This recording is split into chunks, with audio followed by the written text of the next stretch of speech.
So now it's 2024 and the New Year's has passed, and if you haven't already put together a fitness plan or a routine to follow along to and to accomplish your goals, well, we need to get that going to develop the consistency that you need for the new year to make some permanent changes. So today I want to walk you through some ideas on how to do just that, whether you're an absolute beginner just getting started or you've been doing fitness for years and years and consider yourself more of an advanced athlete. But regardless of your current abilities, one of the biggest traps that many of us fall into for the New Year's when we have our New Year's resolutions is we create these elaborate plans and goals that we just don't follow through with for one reason or the other. So when we create these plans and we create these routines, that is going to be something that we're going to be addressing today among all levels. But one of the most important pieces, at least for me, when putting together these plans, especially after the New Year's, is to focus way more on consistency over intensity. And I don't mean that over the short term, but the long term. So a lot of times people get really excited with their goals and they do way too much over a week or two or three, but it is at an intensity that they can't really maintain because they're changing so much of their lives without any behavioral modification plans. So it just becomes this overall sprint that you feel good doing and that you see progress with, but eventually just kind of crumbles and falls away to nothing. And then a year later, you're back where you started or even worse off. So we are going to be focusing on consistency. Also within these training program plans that I'm going to try to talk you through, I want to let you know that the focus of these is on fitness and health, both short-term and long-term, and not necessarily any specific goals like weight loss or muscle gain. Because especially in the case of weight loss, I think that's much better addressed through nutrition than it is through changing your training or your workout routine. Now, often the workout routines kind of become a crutch for people wanting to lose weight, and they don't actually end up losing that much weight overall because they're focusing on the wrong area. Not that this won't help, of course, but I want to let you know my thoughts when creating this program. They're to become as overall fit and healthy as you can be, both in the short and long term. And speaking of long term, so no matter where you're at, I think there are some big long-term goals that you should be shooting for. And some of you may be years away from these goals, and some of you may be fairly close. But I think it's important to know what is the long-term outcome that we're trying to achieve here with these behaviors if we want to build towards that. So I'm gonna list right now just some guidelines that I think are optimal for most people to be able to shoot for. And so long-term, I think the majority of people should be shooting for 1, an average of 8,000 or more steps per day. 2, you should be shooting for at least an average of 3 days per week of strength training. 3, I think it is highly beneficial, both the short and long term, to have at least 1, if not 2, more high intensity or interval type conditioning workout throughout the week. And 4 is spending enough time weekly in zone 2, or what is a lower intensity than most people work out at. And the goal long term is to get everybody up to 3 or more hours of zone 2 training per week.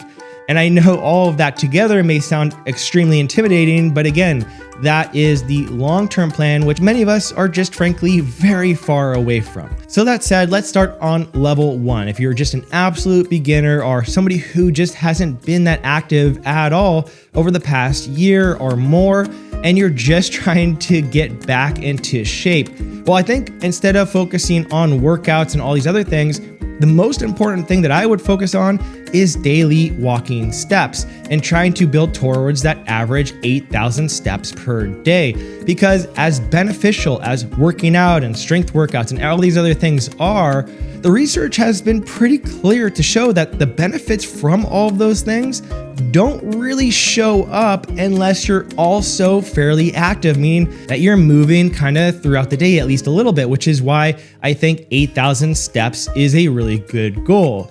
A lot of people will say 10,000 steps, but I don't really think that's necessary for everyone, especially if you're including other conditioning in some of your workouts throughout the week. Now, if you are just starting out, 8,000 steps per day may seem pretty hard. So what I would suggest to do first is to just get some sort of smartwatch or fitness tracker that can count your steps and just measure and see how many steps you are naturally taking throughout the week. And then what I would do is take your average steps per day from this week And then next week, that would become your new minimum steps per day. And then do it again the following week. So you take the average amount of steps from that week, and then that becomes a new minimum until you get to a week where 8,000 steps per week is the minimum. And once you can hit 8,000 steps per day throughout the week, and that's a very consistent thing for you, then and only then would I worry about moving on to actual workouts. And once you get to level 2, now we're going to try to build up to 3 workouts per week in addition to all of our daily steps. Now, what kind of workouts should they be? It honestly doesn't matter. It should be at this level, whatever is going to keep you most motivated, whatever you have available. So if you want to add 3 conditioning workouts per week on like a Peloton bike, that's great. If you want to add 3 strength workouts with some weights, that's great too. If you want to mix and match, have some strength or some conditioning days or some days that are strength and conditioning, that's all great. But again, the most important thing is consistency and that you are actually able to hit 3 workouts per week. And these workouts do not have to be long. You could start at 15 minutes and then build up to 30 minutes or more. Ideally, we want these workouts to be 30 minutes or longer, but if you're just getting started out, again, consistency is the most important. And so start at a number that you know for sure, without a doubt, that you can commit to without making any excuses if you get busy. So even if it's a 10-minute commitment, that's still good enough to get started at this level. And then once you've built up to having these 3 workouts per week consistently,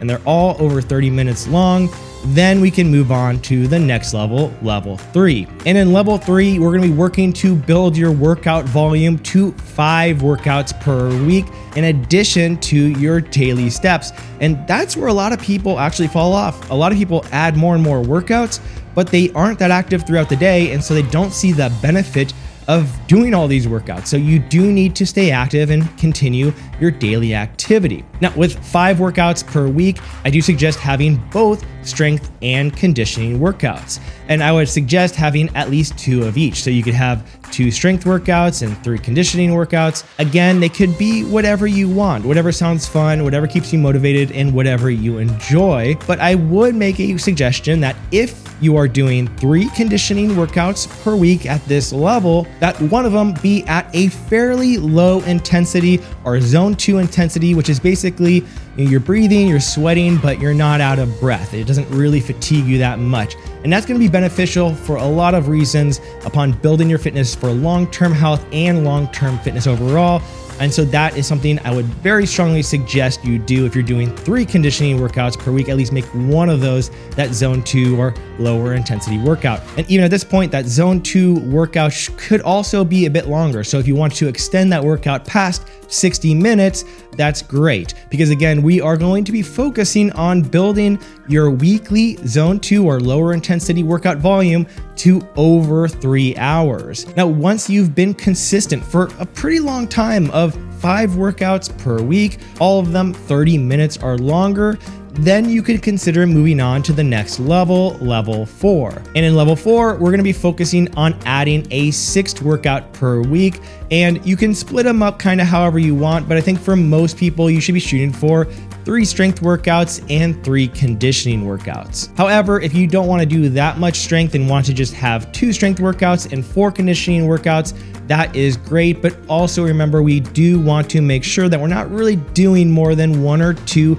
high intensity conditioning workouts per week. So if you're doing 4 conditioning workouts, 2 of those, or at least 2 of those, should be at that lower intensity heart rate or that zone 2 training to again help you get to that 3-hour level that we want to get to long term. And one of the easier ways to do that as well is to add in a hike or a ruck walk on the weekends, with friends or family, and that could easily be 2 or 3 hours on its own and help you get there all in just one session.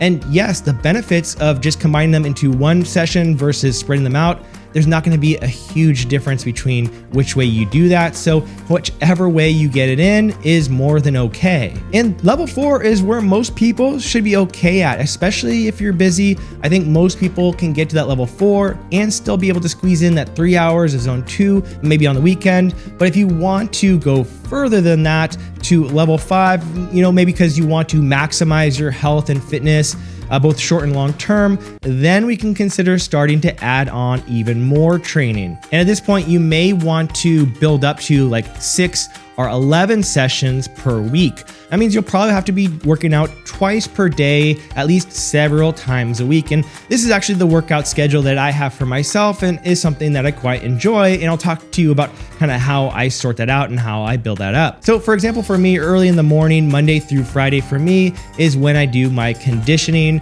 2 days of the week, I am usually doing more higher intensity or interval type training for that conditioning, and the rest is all zone 2. Then in the afternoon, 3 or 4 days per week, I will do a strength session. And then on Saturday is when I go for a longer conditioning workout, either a long run or a ruck or a hike or a bike or a row, whatever it is. I try to get in well over an hour if I can. And then on Sunday is a rest day. And so I know for a lot of people whose schedule is just extremely busy, that's a lot. But again, it's like 45 minutes to an hour early in the morning and another 30 to 45 minutes in the afternoon, which if you have a home gym and a home setup, isn't that bad, especially if you don't have to travel. And of course, it's easier for somebody like me to build a schedule like that who also works at home. And I know that for a lot of people, you just won't be able to do that, especially at certain points in your lives, or maybe even just certain points of the year. And that's true for me too. There are certain months where I cut way back on how much I'm doing in order to focus more in different areas of my life. So now we talked about how to build a workout schedule from level 1 through level 5, but I also do want to mention the behavioral aspect of all of this, because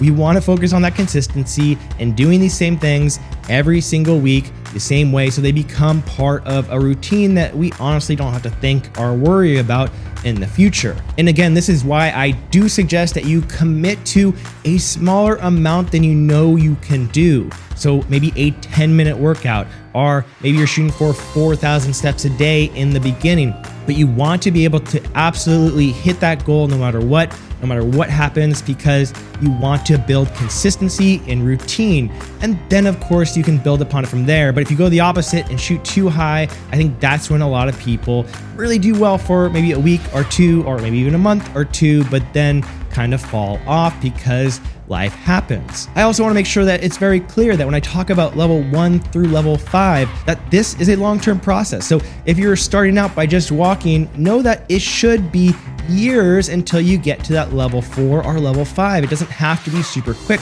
What's more important is that you're super consistent. Even if it takes you a year to build up your walking consistency, that's really huge to have that big of a difference over 1 year's time. Of course, again, this depends from person to person, but I would rather have somebody build up slowly and be consistent than shoot for the moon and then just fall off at some point in the future. And finally, another reason why I like taking things slow and focusing on changing these behaviors one at a time, one thing at a time, and building consistency with it is because if you do build consistency around a behavior and it's become part of your routine and you figured out how to work it into your life in the long term, even if you do fall off from that, which, that still happens, even if you develop a routine consistently, life happens and you could fall off of it. Well, it's a lot easier to bring that behavior back if you spent that time building it up in the first place. So for example, this past winter, I fell off my step goals that I typically almost always achieve, and I don't know why. Again, it's the holidays, stuff happens. But now getting back into it, I can add that walking and make sure I get the steps in very easily with a very low effort in my head, so I can focus on other things, and it's really not that big a deal. But that's because I've spent so much time making sure that I had that behavior dialed in the first place. And let me know if you have any tips or tricks on how to stay motivated or how to create a workout or fitness routine for yourself. Please let me know in the comments. I would love to read them. Of course, this is Colin Jenkins with Connect the Watts. Make sure to subscribe if you're interested in the latest in fitness tech and in home fitness. Appreciate you being here, and I'll see you next time.